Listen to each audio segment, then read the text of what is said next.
Nietzsche didn't write love letters. He wrote warnings. Warnings about what happens when we hand over our power in the name of love. About how the very act of chasing turns us into shadows of ourselves, obsessing over presence.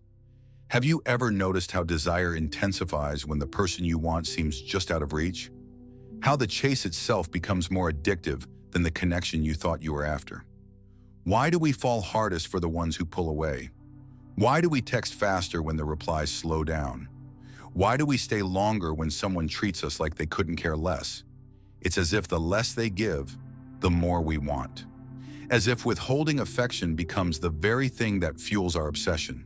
This isn't just some modern dating glitch. It's a timeless psychological trap. And Friedrich Nietzsche saw it for what it really is. A paradox of human desire that flips everything we think we know about love, attraction, and power. According to Nietzsche, the more you chase, the less you're desired. The moment you begin to pursue, desperately, anxiously, endlessly, you lose something far more valuable than the person you're chasing. You lose your power, your self-respect, your center. He didn't see this as a flaw in your character, but as a flaw in the nature of desire itself. Because desire, Nietzsche argued, isn't about closeness. It's about distance. About the tension between what is wanted and what remains just out of reach. And when you close that distance too fast, when you give yourself away too easily, you collapse the mystery that desire depends on. This is the truth no one wants to admit. In romance, the one who chases is always at a disadvantage. And in chasing, you surrender not just your time and energy, but your emotional leverage, your sense of self-worth, your psychological freedom. But what if the problem isn't that you want too much, but that you never learned how to want wisely? Today, we dig deep into Nietzsche's most controversial ideas about love and power. We'll explore why chasing never gets you what you want, why it leads to self-destruction, and why the strongest form of attraction isn't pursuit, but presence, self-mastery, and restraint. By the end of this, you'll stop chasing not because you've lost interest, but because you found something far more powerful than being desired. You found control, you found clarity, you found yourself. But ask yourself first, when did desire last make you feel powerful? And when did it make you feel weak? Comment down. You felt it before, when they stopped replying, when they pulled away, when they didn't say, "I miss you" back. That sickening rush of panic. The sudden realization that the person you were once indifferent about now occupies your entire mind. And the more they retreat, the more you want them. The more they withhold, the more desperate you become. It doesn't make sense. And yet it happens every time. You know the pattern. At first you're relaxed, you're not overthinking, you're just enjoying the connection. But as soon as they become inconsistent, as soon as their energy changes, something inside you shifts. You begin to overanalyze, to doubt, to chase. You tell yourself you're being loyal, committed, emotionally open. But deep down, you know it's fear. It's insecurity. It's the illusion that if you try harder, give more, love louder, they'll come back. But Nietzsche would argue, you've already lost. Not because they left, but because you started chasing. Desire in its rawest form isn't about mutual connection. It's about imbalance. It feeds on mystery, on the unknown, on the thrill of pursuit, not the comfort of possession. And in a cruel twist, the very act of pursuing collapses the thing you're pursuing. The moment you make someone the center of your focus, you place yourself at the edge of theirs. You become predictable, accessible, and therefore less desirable. This is Nietzsche's brutal truth. The more we reach outward to possess, the more we lose inward what we thought we had. Chasing becomes a form of self-abandonment. You trade your power for the mere possibility of being chosen. You sacrifice your inner world to orbit someone else's, and it never works. Even if you win them back, what you often find isn't satisfaction. It's emptiness. You got the response, you got the attention, but the high fades, and you're left wondering why it still doesn't feel like enough. That's because it never was about them. It was about you. Your self-worth tied to their approval, your identity fused to their distance, and every time you chase, you reinforce a belief that your value is something to be earned from others, not something you own within. So the question is, What happens when you stop chasing? When you lean into the absence, rather than trying to erase it? What does it look like to reclaim the space between you and another person, not as a void to be filled, but as a place of power? Nietzsche challenges us to rethink everything we've been taught about love, attention, and attraction. Not because he hated romance, but because he knew real connection can only happen when it's not born from desperation. When you no longer need to be chosen to feel complete, when the desire itself becomes something you master, not something that masters you. It starts innocently. You text first, no big deal. You wait a little longer for a reply, still fine. But soon you're checking your phone every 5 minutes, rereading old messages, overanalyzing word choices. You say you're just interested, just trying, but what you're really doing is chasing. And Nietzsche would call this the first crack in your psychological foundation. Because chasing isn't about love, it's about validation. At its core, it's about a need, a deep, unspoken fear that unless someone chooses you, you don't matter. That unless they respond, you're invisible. This is the beginning of the scarcity mentality, the belief that love is limited, rare, and something you must fight for before someone else takes it. That if this one person pulls away, it's not just disappointment, it's a threat to your identity. And that belief rewires your brain. Every moment of silence becomes a test. Every delayed reply, a withdrawal from the emotional bank. Your self-worth rises and falls based on their attention. And when they do finally respond, a dopamine rush, relief. You feel alive again, reassured, chosen. But it doesn't last, because dopamine isn't love. It's a hit, a chemical spike that vanishes quickly, leaving you craving more. And just like any addiction, the chase begins not because it's pleasurable, but because not chasing feels unbearable. This is the addictive cycle of romantic validation Nietzsche warned us about. The same cycle exploited by marketers, dating apps, and emotionally unavailable partners. The more uncertain the reward, the stronger the compulsion to chase it. This is called intermittent reinforcement, a psychological trick where inconsistent rewards create the strongest habits. It's why slot machines work. It's why ghosting hurts more than rejection. It's why one sweet message after 3 days of silence feels intoxicating. But this cycle doesn't lead to love. It leads to obsession, exhaustion, depletion. You lose sleep. You lose focus. You lose parts of yourself, one piece at a time, in the name of keeping someone else's attention. And worst of all, you start confusing the anxiety for attraction. Nietzsche understood this. He saw that chasing turns love into a power game, a battlefield of who texts last, who cares less, who controls the tempo. You stop connecting authentically and start strategizing emotionally. Your mind becomes a war room, constantly calculating how to be just enough, just mysterious enough, just interesting enough, to earn affection that should never have been conditional in the first place. And what does this do to your dignity? It fractures it. You become someone who waits, someone who edits themselves for approval, someone who no longer moves from self-trust, but from fear of abandonment. You begin to feel that who you are isn't enough, so you chase what you hope will make you whole. But Nietzsche's truth is brutal and freeing. You can never be whole through someone else's validation. The more you seek external proof of your worth, the more disconnected you become from your own power. Because chasing doesn't just exhaust you, it erases you. And what remains isn't love. It's dependency dressed in emotional theater. So ask yourself, is this connection or is it compulsion? Is this love or is it survival? Until you answer that truthfully, you're not in a relationship. You're in a loop. And the only way out is to stop running in circles around someone else's silence. There's an unspoken truth in every relationship that most people are too afraid to confront. The one who cares least holds the most power. It's a cruel paradox, but one that Friedrich Nietzsche laid bare with brutal clarity. When you chase someone, when you crave their validation, beg for their time, or anxiously wait for their attention, you're not just expressing interest. You're relinquishing power.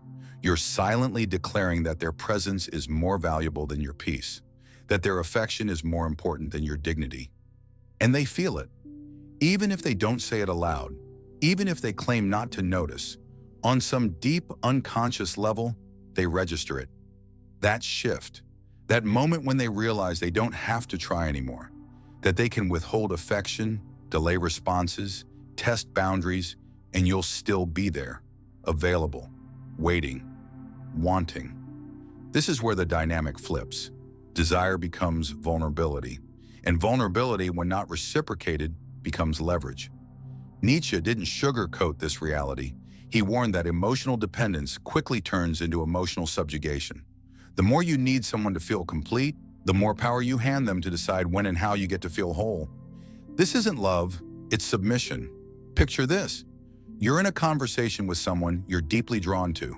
They glance at their phone. They seem distracted. You feel it, an ache, a tension. You start talking faster. You ask if everything's okay. You crack a joke to regain their attention. Without realizing it, your entire energy bends to keep them engaged. You're no longer sharing a moment. You're performing to avoid rejection. And the worst part, they're not doing anything wrong. They're just being. It's you who shifted, adjusted, bent, because you believe their attention was something to earn, not something to expect. This is how power quietly changes hands. Not through dominance, not through aggression, but through need, through emotional imbalance, through the silent agreements we make to stay desirable at the cost of our authenticity. Nietzsche's question is sharp and direct. Have you surrendered your power by chasing affection from someone who pulls away? If the answer is yes, don't panic. Wake up. Because the moment you become aware of this dynamic is the moment you can start to reverse it. By observing your own patterns. By noticing when you start shrinking, shifting, performing, and choosing instead to pause. To pull back. Not out of manipulation, but out of self-respect. This isn't about being cold, it's about being clear. Clear on your worth, clear on your boundaries, clear on the truth that love, real love, cannot exist in a dynamic where one person begs while the other withholds. Power in relationships doesn't belong to the emotionally unavailable or the mysteriously aloof. It belongs to those who don't abandon themselves in the process of loving someone else. Reclaiming that power means understanding this. If you have to chase it, it's not love, it's a performance. If you have to prove yourself to be chosen, then you've already forgotten that your value is not up for negotiation. Nietzsche wasn't trying to teach us how to win games of affection. He was urging us to stop playing them altogether, because the real power isn't in being desired. It's in being so deeply rooted in who you are that no absence, no silence, no distance can make you forget your own worth. Modern dating isn't built for love, it's built for chasing. In a world ruled by swipes, likes, unread messages, and unread intentions, Nietzsche's insights cut deeper than ever. What he observed in human desire, a craving that intensifies through distance, mystery, and denial, has been weaponized by the very platforms we now use to connect. The dating apps we scroll through late at night don't just match people. They engineer scarcity. They cultivate uncertainty. Every swipe is a gamble, every match a maybe, every message a performance. You're not building a connection. You're building a profile, an image, a version of yourself optimized not for love, but for attention. And attention is the new currency of desire. But Nietzsche warned us, chasing attention is the fastest path to self-abandonment, because when affection becomes transactional, when validation becomes gamified, intimacy dies. We start to lose the thread of genuine connection and get caught in loops of comparison, overthinking, and performance. You're no longer wondering if someone is compatible. You're wondering if you're enough, if you're attractive enough, clever enough, elusive enough to spark their interest. And once again, the person who cares less wins. This is the quiet psychological warfare of modern romance, a battlefield of delayed replies, ghosting, breadcrumbing, and emotional ambiguity. One where certainty is unattractive and availability is punished. Nietzsche might not have lived to see Tinder or Instagram, but his philosophy saw it coming. He understood that when the masses are taught to seek worth from the outside, they will endlessly chase shadows and call it love. Ask yourself, how many of your romantic interactions online have left you more whole? How many left you feeling closer to someone or to yourself? chances are most left you anxious, confused, wondering what went wrong, wondering what you did wrong. But maybe the real problem isn't you. Maybe it's the system, a system designed not for depth, but for dopamine, not for love, but for attention loops you can't escape. And that's exactly what Nietzsche would urge you to rebel against.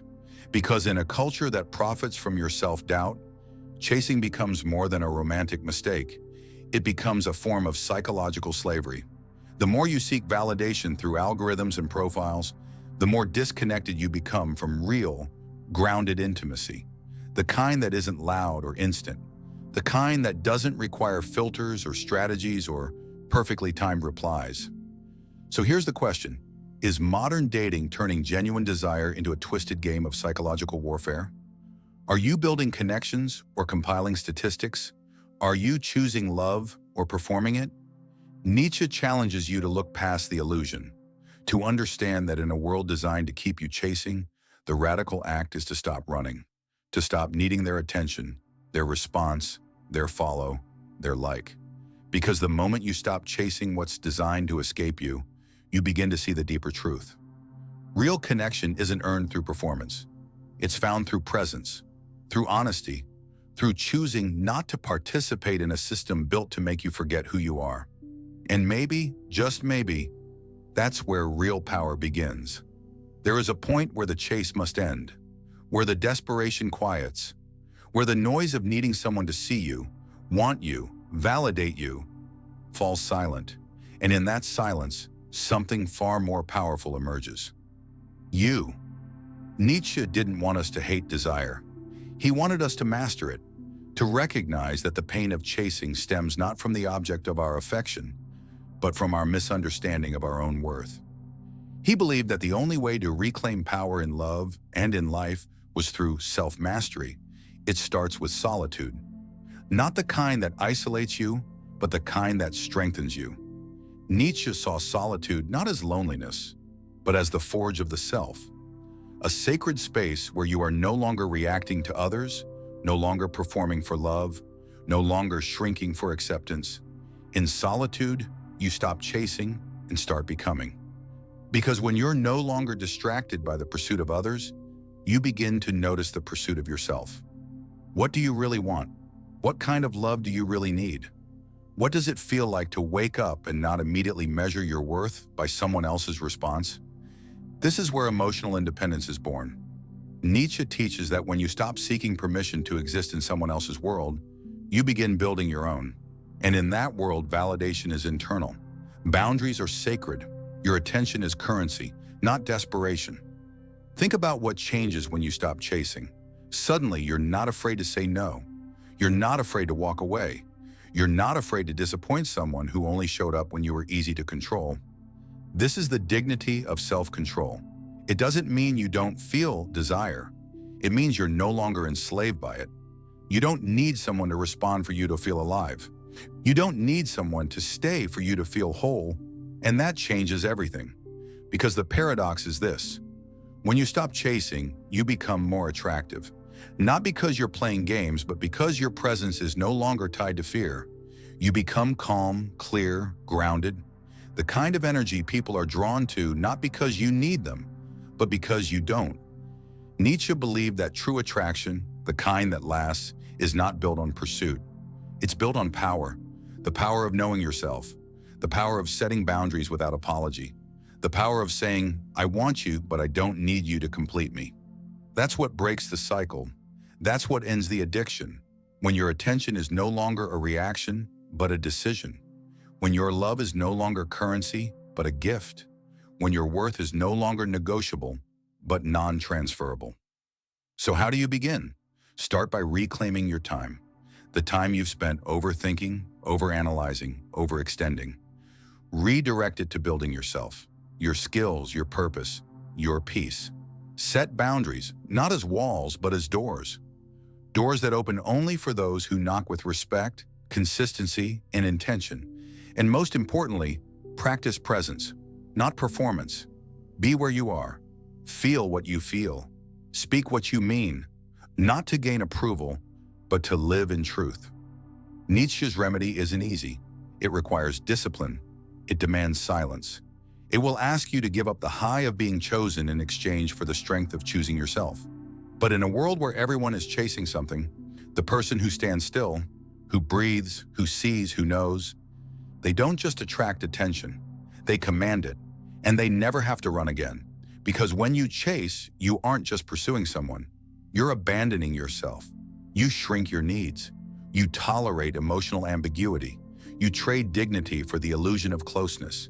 And somewhere in the pursuit, you forget what it felt like to be grounded, whole, and enough without needing anyone to tell you so. This is what Nietzsche saw with terrifying clarity, that desire, when left unchecked, becomes a form of emotional enslavement, that the more we fixate on being wanted, the more we lose the power to choose, that the more we chase connection, the further we drift from ourselves. But it doesn't have to stay that way. You can stop chasing. You can start choosing to walk toward relationships that are built not on performance or persuasion, but on mutual respect, emotional balance, and clarity. Choosing to invest in people who show up with intention, not games. Choosing to build something deeper than desire, something grounded in self-knowledge, in inner stability, in truth. Because Nietzsche wasn't trying to make us cold. He was trying to make us conscious. He wanted us to wake up from the trance of romantic pursuit and realize our worth is not up for debate. Our power isn't something to be negotiated, and our attention is a gift, never a bargain. So let this be the turning point. The moment you stop running toward people who slow down when you speed up. The moment you decide that your love will no longer be a chase, but a choice. A powerful, deliberate choice rooted in who you are, not who you're trying to impress. Real attraction doesn't happen when you lose yourself to win someone. It happens when you find yourself so deeply, so unapologetically, that only those who recognize your value even get close. So stop chasing, start choosing, because true desire, real freedom, begins only when chasing ends.